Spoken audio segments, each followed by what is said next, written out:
Listen, let's start with Montreal. We'll get to Tampa Bay in a second, but Montreal's through. They're a younger team. They're on their way up, and now they're through to that second round against a Buffalo team that is sitting there waiting.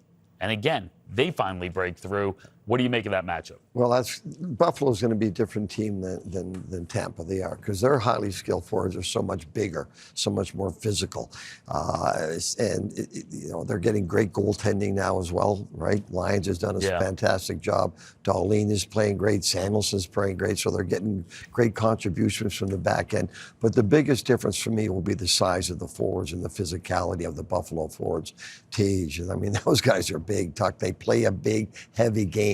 Josh Doan, he comes at you. He's a worker, right? He's on you all the time. So they're going to see a different animal against Buffalo than they did against Tampa. Probably similar to getting Noah Dobson back in the lineup instead of having Jack Eye back there, because the Buffalo Sabres are so quick to contact and are so big that you mentioned. Yep. Do you think that Jack Eye will get back in, or do you think they're going to stick with who they have and play with tonight? He'll play some in that series. He'll have to, because they're going to have to match that physicality at some point. But they need Dobson back there as well. The way he moves the puck, the way he helps the power play. He came back in tonight. That was a tough situation, and look how well he handled himself. He made that great defensive play to break up that 2-on-1 that probably saved a goal against. So he was strong defensively, which we were kind of concerned about, being thrown in that situation late Game 7 in Tampa, and he handled it very well. So it'd be tough to take him out, but they're going to need that presence of Jack Eye as well. I would say the only negatives for Buffalo right now are maybe starting on time at home. That was a little bit of a struggle for them. And then power play, which, kind of slowly worked itself out towards the end of that series, which I see them figuring out. So if you're Montreal, you kind of mentioned it, you have to worry about the back end for Buffalo, because in the offensive zone, they stay constantly moving.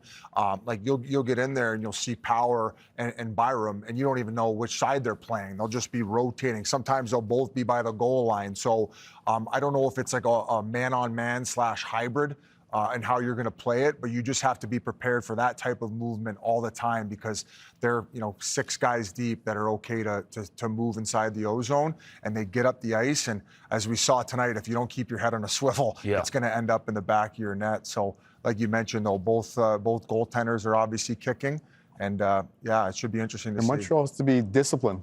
Benson's really taken his game to a whole different level. He's one of those guys irritation game too, super agitated, and also contributing offensively too. So if you're the Habs, I think I'm circling that guy and saying, let's stay out of the stuff when it comes to. I think he feeds off of that. He plays better when the other team gets engaged with him, around the whistle and after the whistle. But I definitely think that Jack Eye draws in, and if it's not, obviously Dobson would stay in. It's probably going to be Struble, I would assume, because I like Carrier. He's big, he's physical as well. And Goulet, obviously a great mover. So I just think that Jack Eye has proven that he can play. He's been on his toes. He's been physical. I don't think he deserved to come out of the lineup, but obviously a guy of Noah Dobson's caliber is going to do that to you. Yeah, but you mentioned the defensive zone coverage. Montreal is going to have to do a lot of communicating. Because of the movement, there's going to be a lot of switches, because you can't chase these guys all over the ice. You can't. You're just going to open up other seams. So there's going to have to be a lot of talk between the defenseman, the low forward, and the 2 forwards chasing their D around. One thing we didn't get a chance to dive into, because Minnesota and Colorado both do it very well, is they do the 3 high. Like usually that 1 forward is popping out high, and you see that with Buffalo as well.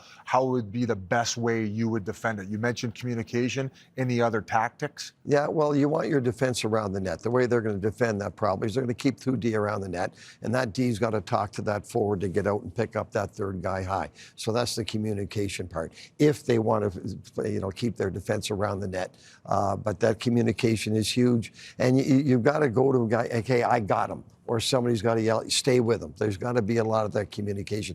Because if they start switching up too much, Buffalo's going to pick them apart because of that high skill level they had and because of the movement that they have. Do your wingers have to be comfortable playing down low as center? Yes. Given the fact, okay. Yes, so they do. Absolutely, they do.